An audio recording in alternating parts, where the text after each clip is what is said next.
You're listening to Making Money Online with Lisa Johnson, the podcast that tells you what it really takes to build a business and the simple steps to get you there.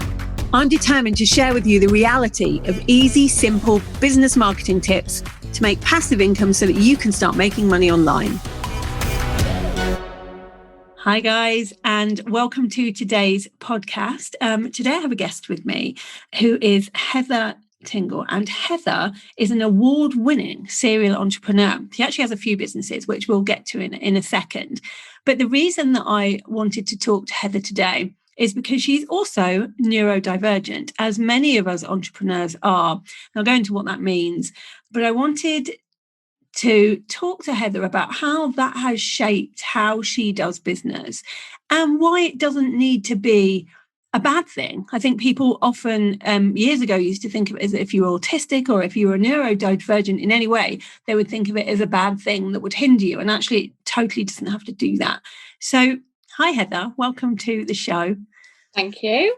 I want to start with just talking about how did you know you were autistic? Like, did you ever have any signs that you had autism? How did it present itself? There were loads of signs, but none that I would ever have picked up on. So all the way through school, feeling like an outsider, not being the shy kid, being the sensitive child, crying a lot, being depressed, all those kind of things, having an eating disorder, all those things kind of were signs and symptoms, but never really made any direct hit on my psyche that's what it was until my daughter got diagnosed 5 years ago. And at that diagnosis, the consultant said, so when did you get your diagnosis? And I just went, oh, I'm not autistic. I'm ridiculous. And as I walked out, I kind of like went, oh, now I get it. Now I know why. It just hit me. And since then, discovering all these things and looking back on my life and realizing, oh, that's why. It made such a big difference, such a positive difference. And that's the thing, it can make such a positive difference. A lot of my entrepreneurial friends get diagnosed as either autistic, somewhere on the spectrum, or with ADHD, which is another one that lots of entrepreneurs have. And when you look at the signs that ADHD present you with, like not being able to focus completely on one task at a time and always looking for the shiny object. The object, absolutely, yeah. Yeah, that's a very ADHD-based trait to have. And I think lots of us don't recognise until we actually go and speak to a professional that we have something like this.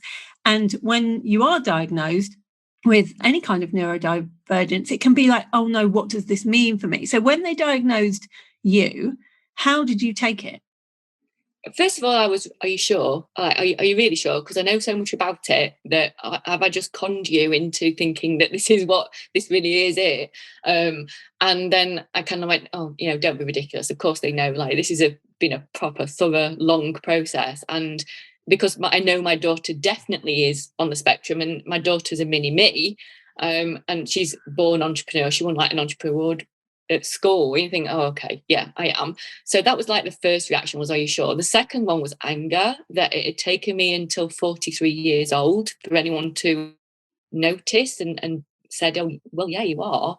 And then kind of regret that I've spent so much of my teen and adult life beating myself up about things and trying to fit into a square box and, a round box, and I'm a square peg. And like you think, well, why...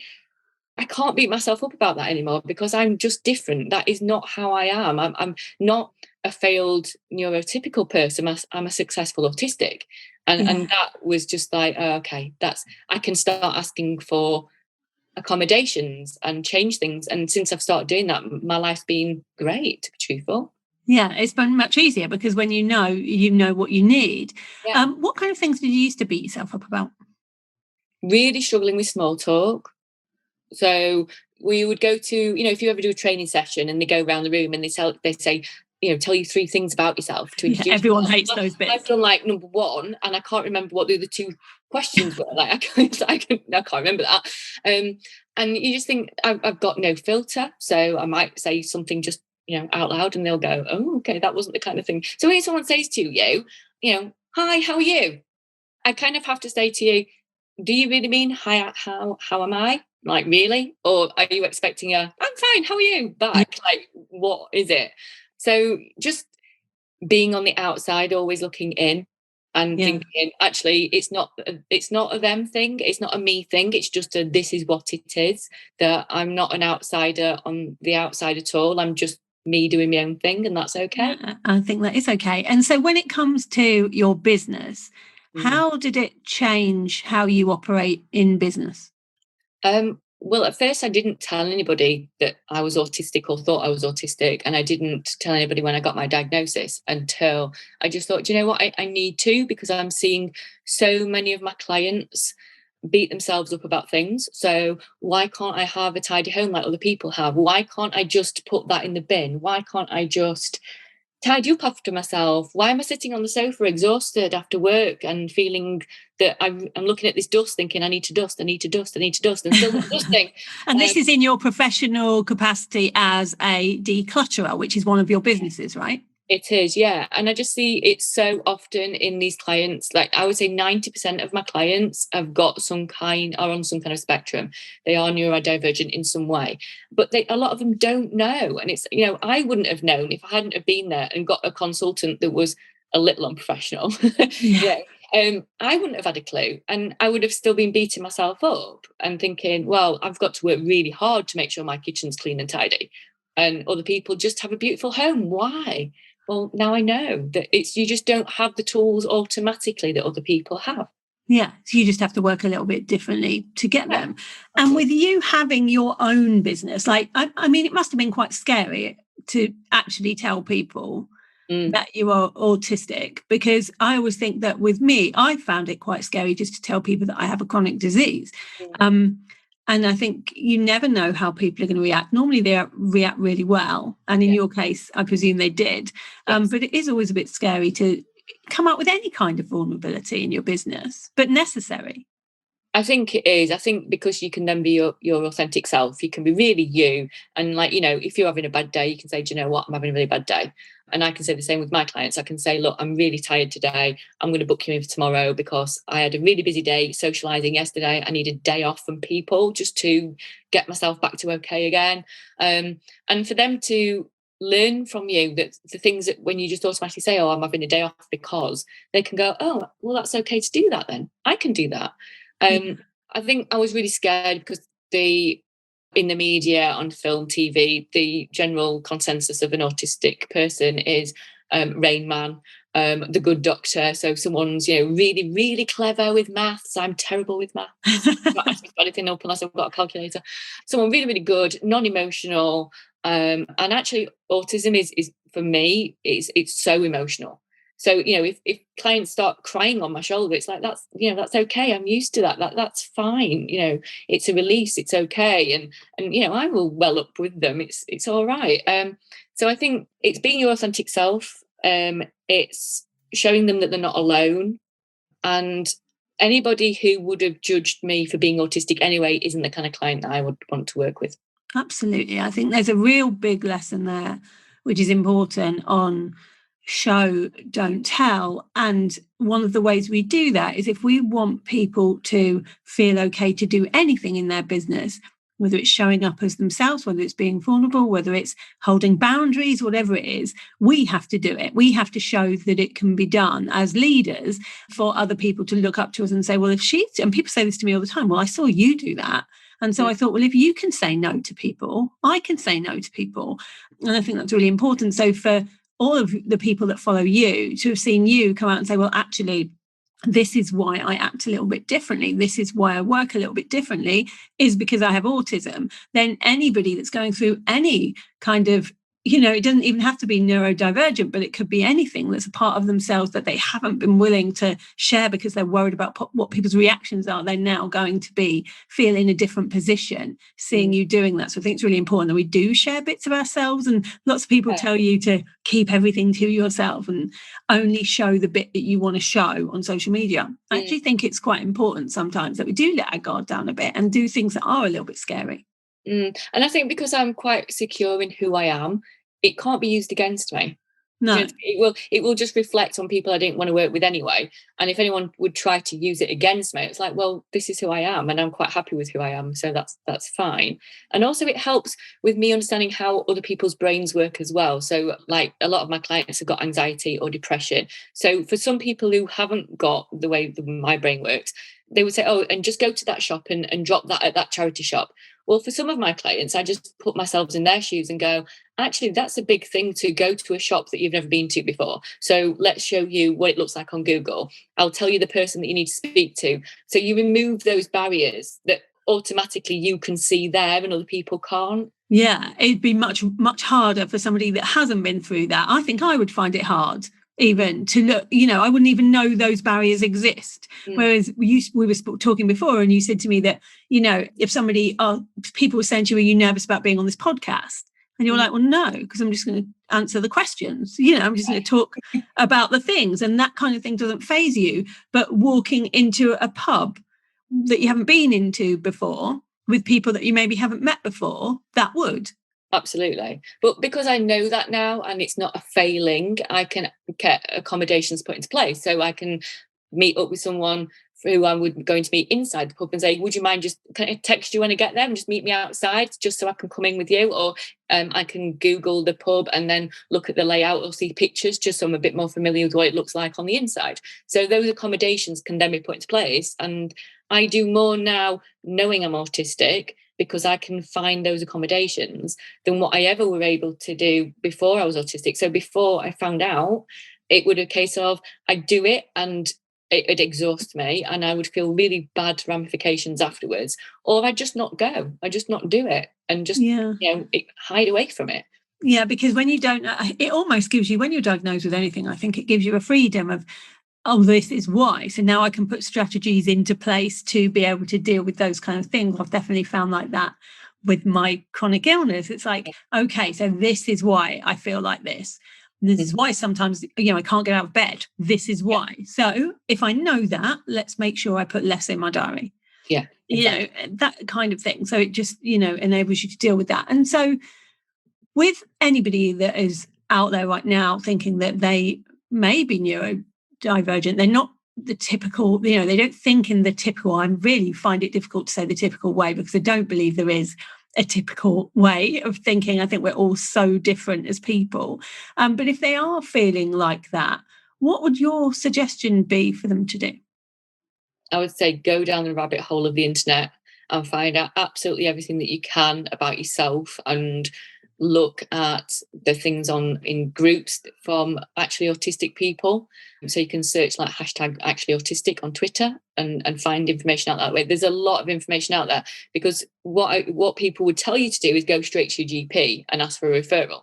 And actually what will happen there is you'll go to probably your GP and they'll go, well, you can make eye contact with me. You've got a job. You don't be ridiculous. You're not autistic. Go away.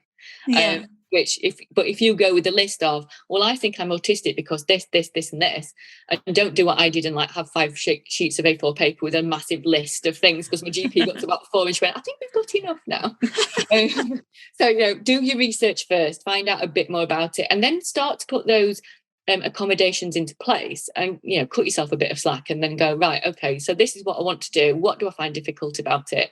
And what could I ask to make it easier? Very simple things. And then when you feel a bit more comfortable, then go and approach your GP and ask for a referral. Do you think having this diagnosis has made your businesses more successful? Absolutely. I think in my my shop business, I think it's helped my team a lot more. It's enabled me to delegate and realize that it's okay to not be perfect at absolutely everything. That there are other people who can do it better than me, and I hate saying that. I can delegate a lot easier. It used to be that I would ask people to make phone calls for me because I find making phone calls really difficult. So I would, ask a member of staff, oh, such and such, can you just ring this company and say this? And then I'd be hovering in the background and they'd start to talk and I'd be like, no, you need to tell them this, you need to tell them that. And then my staff would be like, why the hell don't you just do it? Like, we're really busy. You're swanning around, not doing anything. Why don't you do it? And then after my diagnosis, I could say to them, I find making phone calls really difficult. It's not me being a boss and telling you to do it. It's me being Heather and saying, I struggle with this, can you do this instead? So I think it helped with the team for them to go, oh, okay, she's not just bossing us about, there's a reason why she struggles with that, that's okay. So that helped with that business. So I'll go off on a sidetrack and forget what the original question is. So, Yeah. how do we do it better? So yeah, my team have figured it out now. And I think there's a tendency to burn out. And if you can understand yourself better and put accommodations in place, you can stave burnout. Which is so important. Happening. And I think, especially with so many entrepreneurs, you've got the ADHD brain of doing those kind of things, and you will burn out at some point. So if you can put accommodations in place and realise that nothing has to actually be done now. I think it's quite useful that I'm autistic and ADHD, because ADHD will see the shiny object, and then the autism part of me will kind of like find out absolutely everything about it first. It just doesn't just go off and do it. So it holds me back a little, but then sometimes it can hold me back a little bit too much with perfectionism, and I need to kind of get over that sometimes. And as a serial entrepreneur, and I think that's another ADHD thing. I think more entrepreneurs that have ADHD seem to have more than one business at a time, because we like to start things up. With that, you've obviously got 3 different businesses at the moment, is it? Yeah, I've got 3 different businesses, and I'm a director of a community interest company as well. Yeah, so you're doing all of these different things. Yeah. With the decluttering side of things, I feel like that's like the one that you're most known for online, and and the one that what do you help people with? Basically, decluttering their home. So going from total chaos and clutter to decluttering and organising, and having strategies and systems in place to keep it that way. And we're not just talking about like if they don't want to do it, filing. Some of your clients like have stuff like so I go all the way from someone just needing a wardrobe organised. So they've got too many Mulberry handbags, for example, through to I feel like that was no, there's never too many Mulberry handbags. Through to all the way to a house that I couldn't even get in because it was so full. The door wouldn't open enough for me to get in the house. Wow. Yeah. When people have issues like that, that must be hard for them to be able to actually even make the decision that they would like to change that. Yeah, I mean, it's quite usual for clients to come to me, go, oh, I spoke to you a while ago, I've decided to do it now. And I'll go like, who are you? Right, let me find out. And it's been 3 years or 5 years. Yeah. It takes a long time before someone feels comfortable to actually reach out. Yeah, and there's more declutterers appearing, and I keep seeing this, and I think there is an issue with more and more people just not having the capacity to organise themselves. And we know that one of the important things in having a business is being organised, because it's so hard anyway in business to be able to get everything done. And if you are disorganised as well, you always need somebody to come in and help you do those things, to get things in place for you to at least be able to keep it up, which is what you do. Yeah, absolutely. So like your email inbox might be totally crazy, or you can't find that one piece of paper that you really need, or your client record, it's all in disarray, or it might be that you're really bad at writing notes after a session with a client, and you can't keep up with it, and then when you want to try and find some information, you can't find it. So all those things, we can put strategies in place. So it's not just going in and skipping everything and starting again. It's finding the systems that will keep you on track and make it easier for you to be organised. And I think that there can often be, with the other clients that I have that are professional declutterers, there can often be a mental health issue that you sometimes have to address and know is there when you're working with people that, just don't want to even start it, don't even want to go there. And I love how my clients who deal with this, and I'm pretty sure that you'll be exactly the same, they have this side to them that enables people to feel free to talk about those issues that they have without feeling like they're being judged. Because, it is hard to come clean about some of the things that you're not doing, and because of the issues that you have with mental health. So I think it's great that we have people like you there to help. And you have your other job you have a post office, you're a postmistress. I'm a postmistress as well, yeah. I honestly think that this is why you're like, I do think the way your brain works has helped you be able to juggle all of this because you do so many things. Totally. While being a single parent at the same time. Absolutely. Yeah. Yeah. And the next thing you're about to start a new business, which I think is a really exciting business. Tell us a bit about it. So I decided to set up a subscription box for autistic tween and teen girls, based on my daughter being my ideal client, obviously. Yeah. I think because when more young children are now discovering they're autistic, the signs are more looked out for than they were when I was young. But what happens at a diagnosis is it's basically you're told, there you go, you're autistic. These are all the things that are wrong with you. And it is kind of, these are all the things that you struggle with, I should say.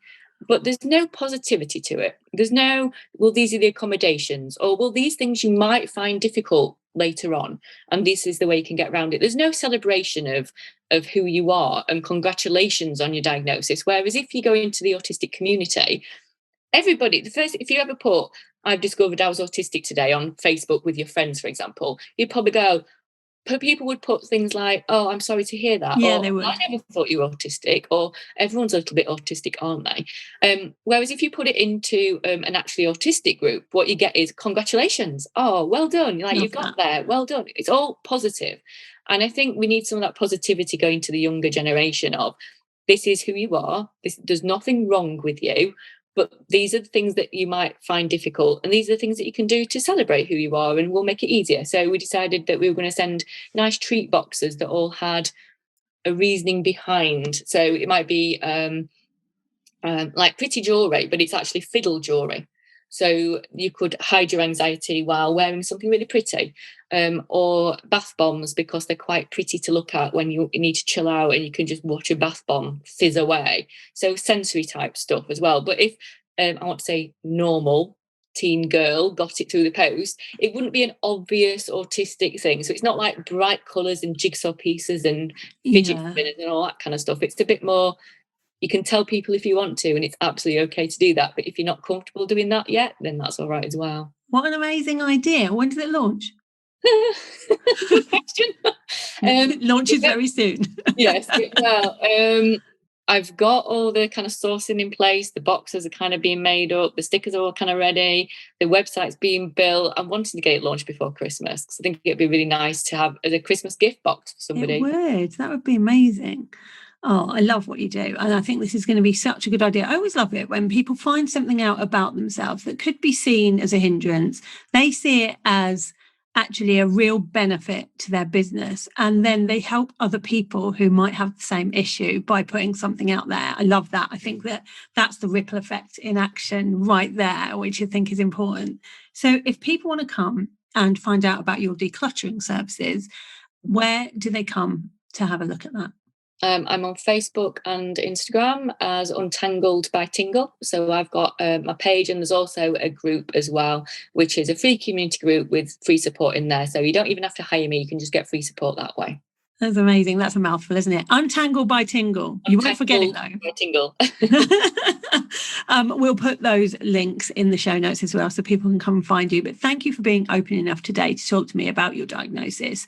I know it always helps people when we bring these things out into the open. It definitely did when I started talking about my depression, anxiety, and the kind of diagnoses I have had throughout the years, because anything that we don't talk about will indeed have a stigma put onto it. The more we talk about anything, that stigma disappears. So I think it's really important for you to come onto podcasts like this and start talking about your diagnosis and about how other people can get theirs. So thank you for being here, and thank you everybody for listening. And if you want to comment on this or give us a review, please do that, and definitely subscribe if you haven't already to the podcast, because I'm going to be sharing a lot more about the kind of mental health side of things that go on in business, as well as the different diagnoses that people have, because I think it's important. But I will speak to you next time. Thank you for being here, Heather. Thank you. Thank you for listening to Making Money Online with Lisa Johnson. If you'd like to get hold of my guide to launching, go to lisajohnson.com/launch and let's get you making money online.